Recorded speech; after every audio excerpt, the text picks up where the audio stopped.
What's up, Snapchat? This is Justin Wu, Hackerpreneur. Thanks for subscribing to my growth channel about entrepreneurship and growth. And this Sunday Snapstorm is about learning how to learn any skill. What's happening is that the world is changing and it's changing fast. You got new developer languages, you got IoT, wearables, new platforms and channels, AR, VR, and it's not stopping. The question is, where do you lie in that equation? Are you going to sit back and just watch the world zoom past you? Or are you going to be a participant? Are you going to pick up new skill sets and you're going to go out there and just execute? Applies to everyone, whether you're a specialist, a generalist, or you just don't know. This works for all of you because from this top, if you're a specialist, why do you have to learn how to learn? Because you have to be the best in your field. There's others competing in your area, but also you have to adapt and learn.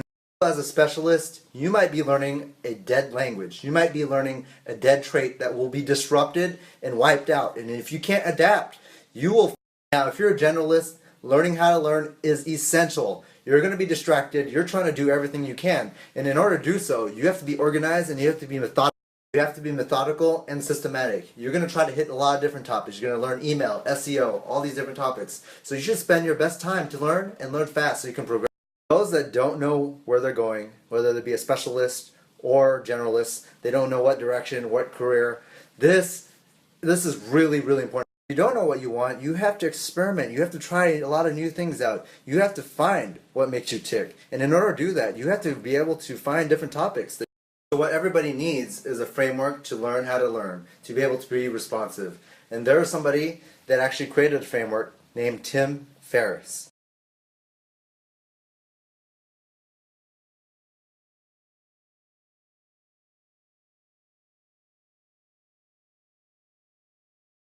That I advise or have invested in among 30 or so. The first Evernote. How do we put all of our money, what if we took all of our money and put it in?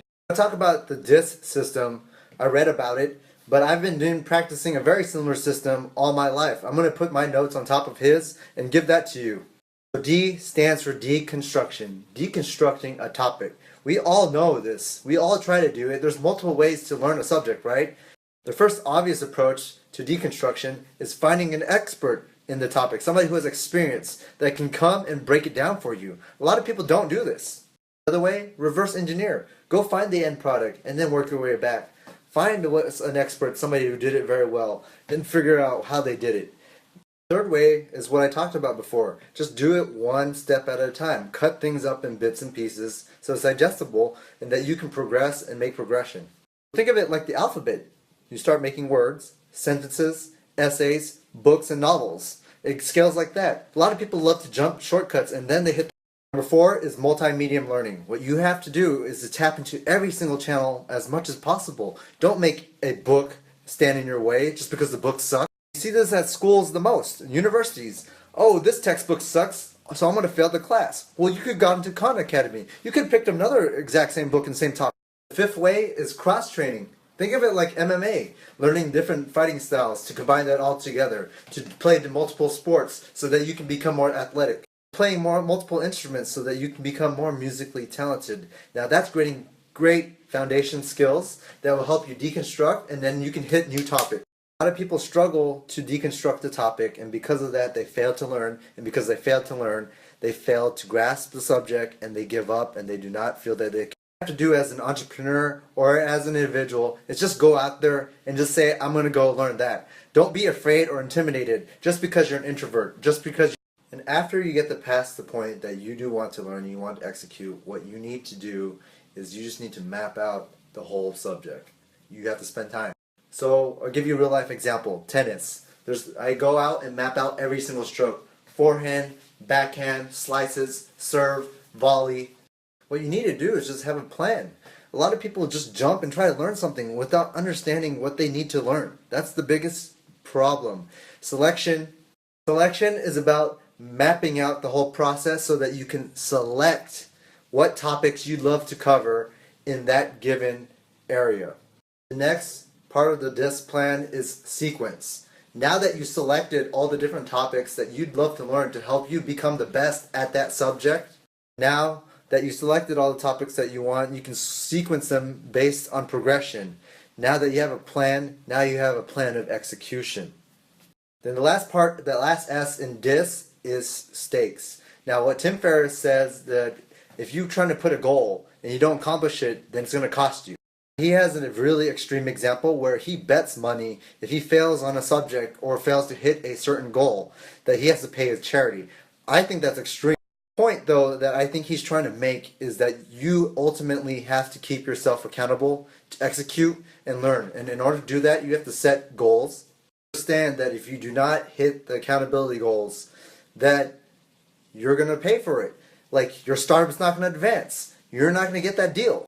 If you need a stake, I'm going to give you one. Time is your number one asset at stake. There's a lot of new topics that you have to learn. There's a lot of things you have to execute, and there's people that are moving fast. When you approach a topic, don't half-ass anything you do.